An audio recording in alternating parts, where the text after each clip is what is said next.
Welcome to TPM University, your go-to podcast for all things related to technical program management. Whether you're a seasoned professional, a curious student, or someone looking to expand their knowledge, you've come to the right place.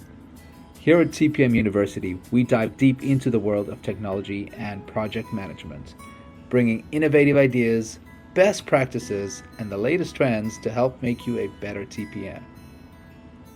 Join us every episode as we explore different topics, share valuable tips, and have engaging conversations with thought leaders and pioneers in the field. Let's embark on this journey to learn, grow, and become better at managing technology and projects. Stay tuned, and remember, at TPM University, every lesson learned is a step towards success.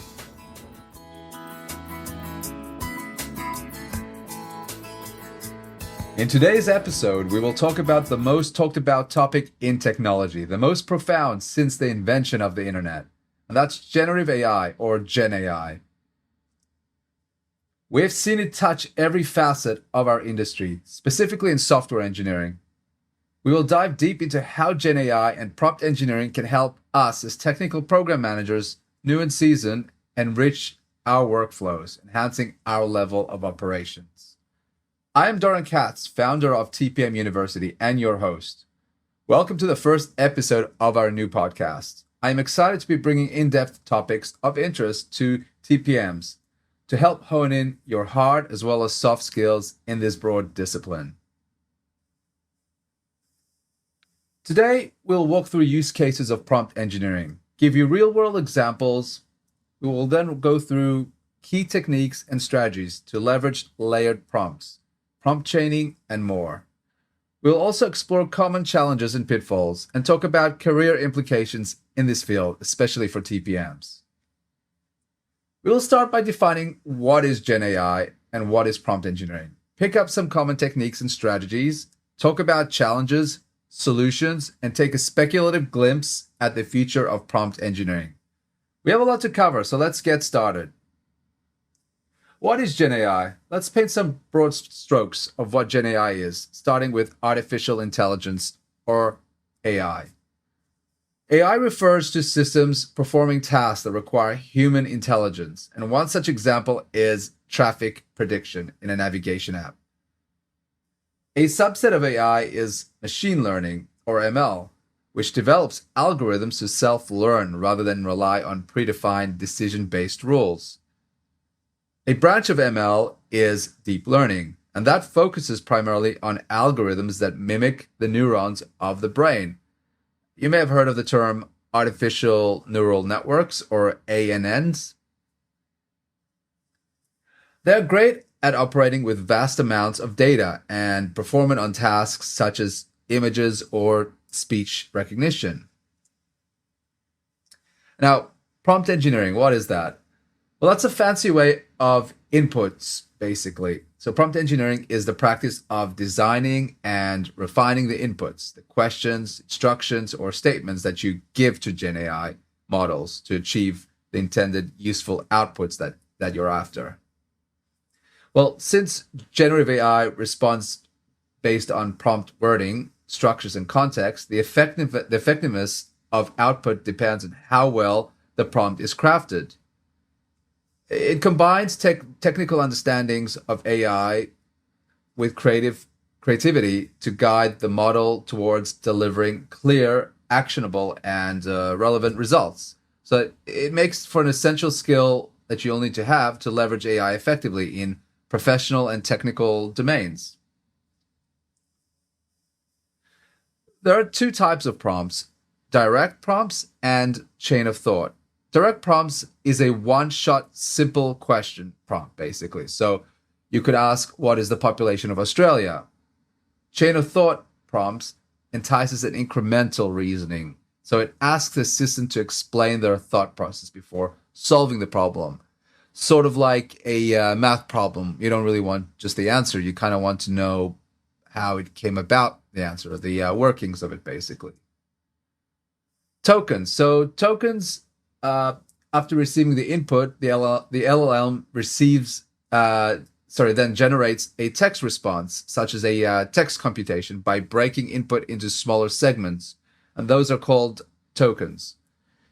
The LLM then processes these tokens, builds relationships, and determines the overall meaning and predicts the following tokens based on the context. Sort of like humans, basically, where you kind of get a sense of what the next word's going to come in the sentence based on the context, based on what you guys have been conversing about.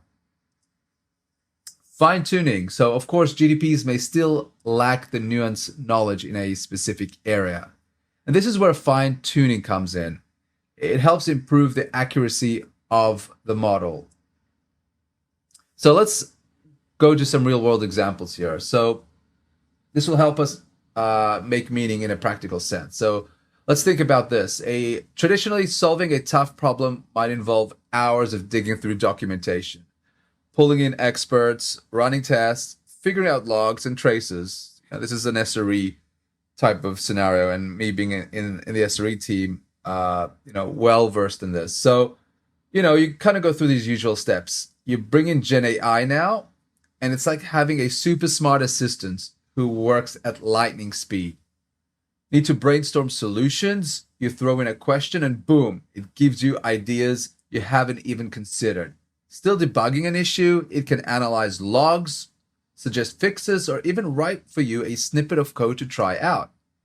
It's not just that it's just fast, it's smart. It learns from the context of your problem. It adapts its answers and saves you hours, if not days, of manual work. But here's the real game changer. It's not just about speed. Generative AI helps you think bigger. It helps simulate scenarios. It predicts outcomes or highlights patterns you hadn't even know to look for. It's like having someone on your team who's always got a fresh perspective and never needs a coffee break. For TPMs, that means faster decisions, more creative solutions, and better collaboration across your team. So it's not just changing the game, it's rewriting the playbook. Let's dive into GenAI key techniques. I'm going to use ChatGPT, but feel free to use an equivalent tool such as Copilot or Gemini. So let's start off with a scenario here. You're a TPM and you're preparing for a sprint planning session. The team is behind on deliverables and you need a clear summary of blockers across various tickets in the backlog. You could manually read through each of those tickets, but it'll take hours. But you still need to provide actionable insights to the team. So the problem statement is, how can you quickly identify blockers, group them into categories, and prepare a concise summary for the team? I'll put the following in ChatGPT. Summarize the blockers from the following Jira ticket descriptions. Categorize them into themes like technical debt, resource constraints, or unclear requirements, and suggest one actionable next step for each category. Here is the ticket description, and feel free, if you're listening and not watching, to look at the handout PDF slides afterwards.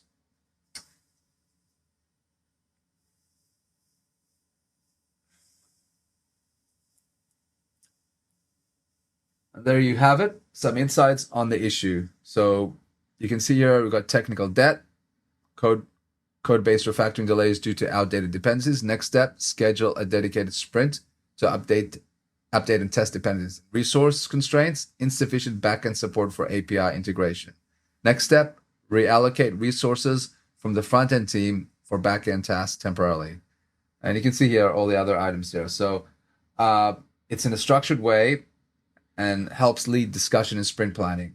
And it's all in a jiffy. So there is an art and science to prompt engineering, so I will urge you not to give up right away. This is why it's called prompt engineering. You learn the skills to ask the right questions in the right way to get the right answers back to you. Now, you can go further with layered prompts to help structure your complex questions or thought process and ask more and be more manageable in your thought process. And you do this by going through the problem-solving journey in stages, incrementally. So let's say we need to craft a project charter for a cross-functional initiative. Layer 1, we generate a basic structure. List the main sections of a project. Charter for a mobile app. Involve engineering, product management, and designers.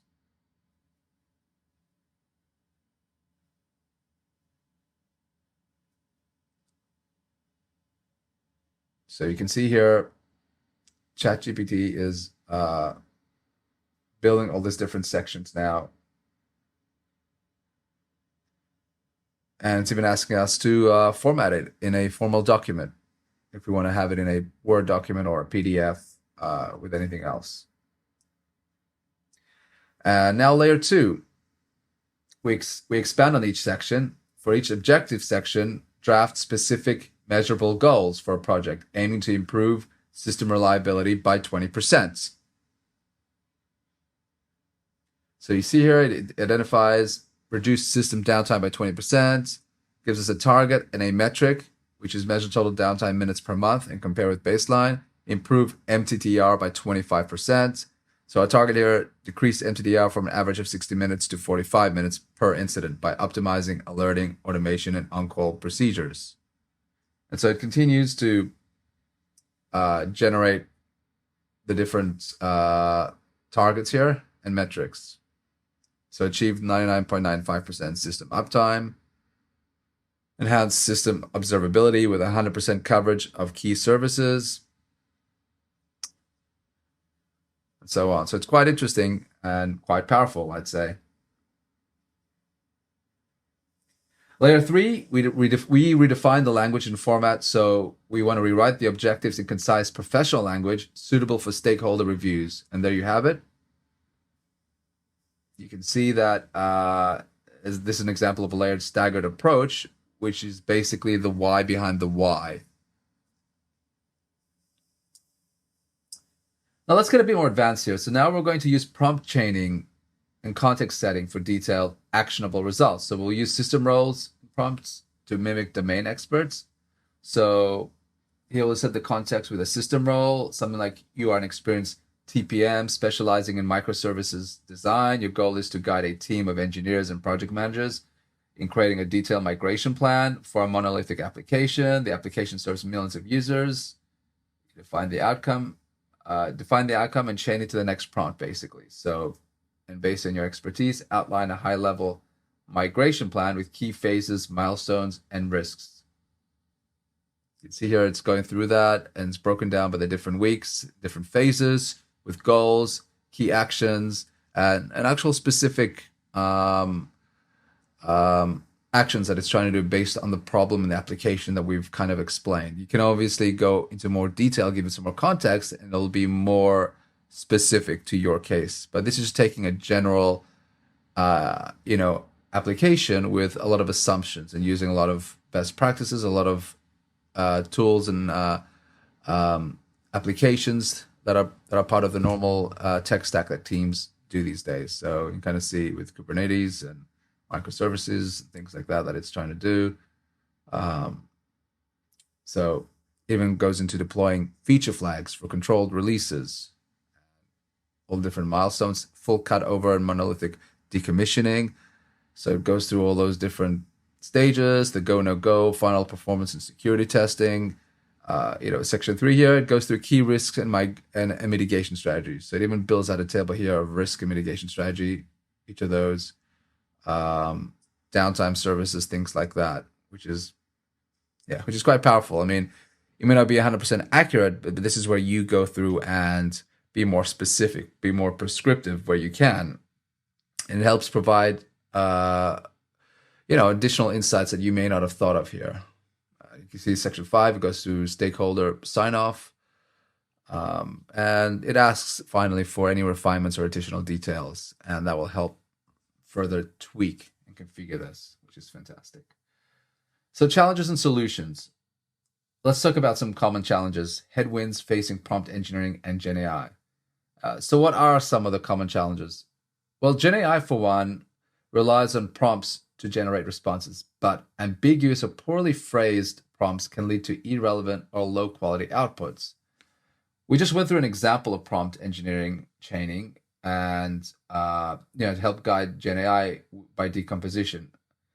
Another problem we would come across is hallucinations. So many of you will know what I'm talking about here. GenAI models can generate confident but factually incorrect or nonsensical responses, which undermines trust and limits basically the use in critical domains such as healthcare, law, or finance. So those are areas you don't really want to hallucinate in specifically. But a solution, is for you to be the fact checker, basically. So you implement fact checking mechanisms, and there are some tools or some modern AI things such as RAG or retrieval augmented generation or knowledge-based integration. Those help essentially with that. So RAG in short is a clever way to make GenAI smarter and more accurate. Instead of just relying on what it already knows from trained data, which can sometimes be outdated, RAG just pulls fresh, relevant information from external sources. You help the tool with a database, document library, right when you ask the question. So it's kind of like giving AI a quick crash course on what it needs to know before it answers. So this combo of retrieving data and generating responses makes AI's answers more grounded in real facts, which is perfect for things such as customer support, summarizing reports, or helping with research. The way it works is pretty straightforward. There's a retriever that digs up the most relevant documents or info based on your query, and then a generator, usually a large language model, turns this information into a clear conversational response. It's a great mix of being accurate and easy to understand. But what's cool is that you can customize this process with your own data, like internal documents or a private knowledge base. So it's super tailored to your specific needs. And it's a big step forward, in all honesty, in making AI not just more useful and helpful, but also more trustworthy. So what's the future of GenAI? Is it just a fad? Well, let's take a step back from the technical weeds here and talk about the future of prompt engineering. So firstly, is it a fad? It is a bit of a loaded question. In my 2 cents, GenAI isn't just a passing trend. It's part of a bigger shift in how we use technology. Sure, they're riding a wave now of hype, but there's real substance there underneath. These tools are changing how we interact with computers. We've looked at vibe engineering, vibe coding, and things like that, and different ways and techniques. So it is making it easier to get creative work done, solve problems, and even rethink how entire industries operate. Well, in conclusion, we talked about practical steps for integrating prompt engineering into your TPM toolkit, how this skill can future-proof your career.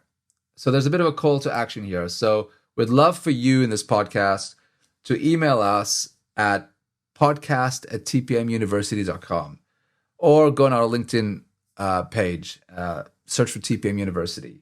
Share your prompt engineering experiments with us, for a chance to be featured. You can even reply to our tweets on our Twitter X account. So look up TPM University there as well, or even go on YouTube and leave some comments there.